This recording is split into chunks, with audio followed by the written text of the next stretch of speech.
Hey, Steve Galea for Ontario Outdoors Magazine. Today we're going to talk about bear calling.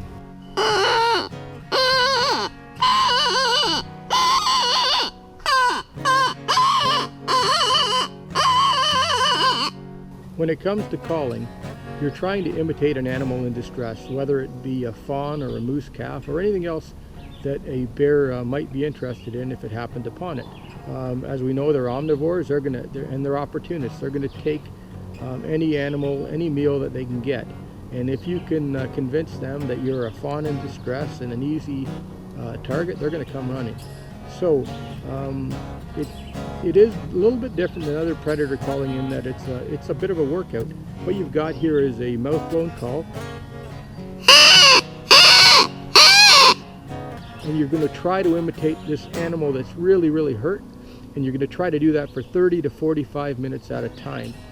Because Wayne Carlton, who lives in an area where he can actually see bears, coming from a distance, believes that once you stop calling, they stop coming. So he wants you to call for 30 to 45 minutes at a time. Not an easy thing to do with a mouth-blown call. This is where electronics come in, and it's where your hunting partner comes in. You can use electronics to fill in the gaps. You can augment it with these calls. If you don't have an electronic call, but you have a couple of these calls, one for you, one for your hunting partner, you can take turns, spell each other off, and keep that calling going for the time required. If you're not getting any response in that time, he advises you to move on, find the next location, and continue calling. When I interviewed Wayne Carlton for this bear calling piece, he recommended two very important safety considerations. One is hunting with a fellow hunter.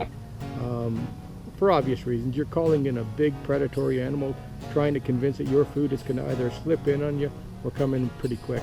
Two sets of eyes, two bows, shotguns, rifles, all of these things help up the safety factor. The second thing that he highly recommends is bear spray.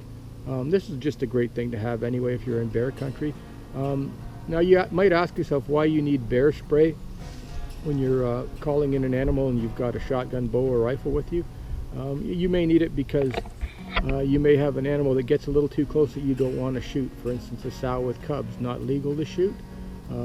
But if it comes in a little too close, you need to figure out a way to deter it. Bear spray is a great way. Carlton actually recommends that you buy two of these, practice with the first one so you're really, really familiar with it.